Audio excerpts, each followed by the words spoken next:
প্রথমত হচ্ছে কি দেশের বাইরে থেকে যে ইন্টারনেট ব্যান্ডউইথটা আসে সাবমেরিন কেবলের মাধ্যমে, তো সাবমেরিন কেবলের মাধ্যমে আমাদের দুইটা submarine cable operator, submarine cable operator একটা, কিন্তু দুইটা সাবমেরিন কেবল, একটা ল্যান্ডিং স্টেশন হচ্ছিল গিয়ে কক্সবাজারে CME-4 আর দ্বিতীয়টা হচ্ছিল গিয়ে কুয়াকাটাতে CME-5, যেটা অপারেটর হচ্ছিল গিয়ে BSCCL, Bangladesh submarine cable company limited.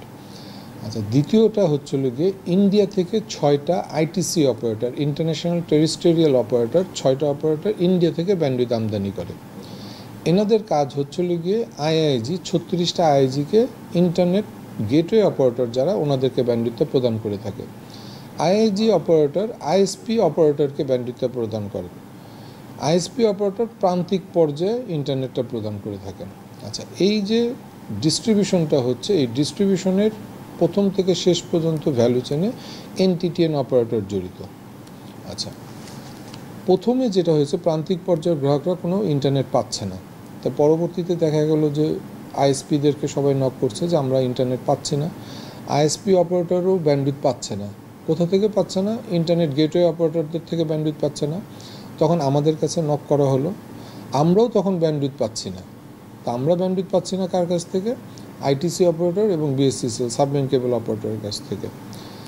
তো প্রথমে একটা চিন্তা করা হয়েছিল কি আমাদের কোনো টেকনিক্যাল ফল্ট হয়েছে কিনা, কিংবা অন্য কোনো ধরনের ডিডস অ্যাটাক হচ্ছে কিনা, কিংবা অন্য কোনো ধরনের সাইবার সিকিউরিটি থ্রেটের জন্য এটা হচ্ছে কিনা।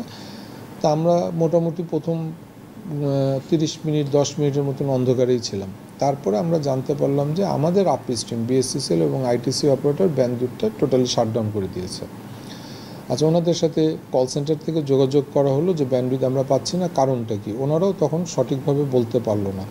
তা আমরা মোটামুটি ইন্ডাস্ট্রিতে যেটা জানতে পেরেছি, অথেন্টিকেটেড আনঅথেন্টিকেটেড বিভিন্ন সোর্সের মাধ্যমে, যেটা সরকারের নির্দেশনায় ইন্টারনেটটা একবারে গোড়া থেকে শাটডাউন করে দেওয়া হয়েছে।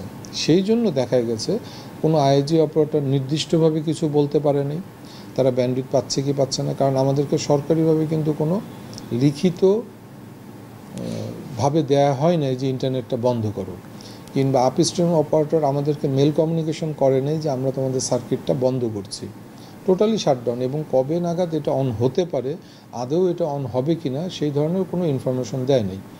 তারই ফলশ্রুতিতে দেখা গেছে আমরা IIG অপারেটর ISPকেও সেভাবে জানাতে পারছি না, ISP অপারেটরও গ্রাহককে জানাতে পারছি না। মানে এটা টোটালি সরকারের একক সিদ্ধান্তে ইন্টারনেটটা বন্ধ করে দেওয়া হয়েছিল, যেটা পরবর্তী তখন আমরা অনেক কিছু বলতেও পারিনি, স্বাধীনতা সেইভাবে ছিল না।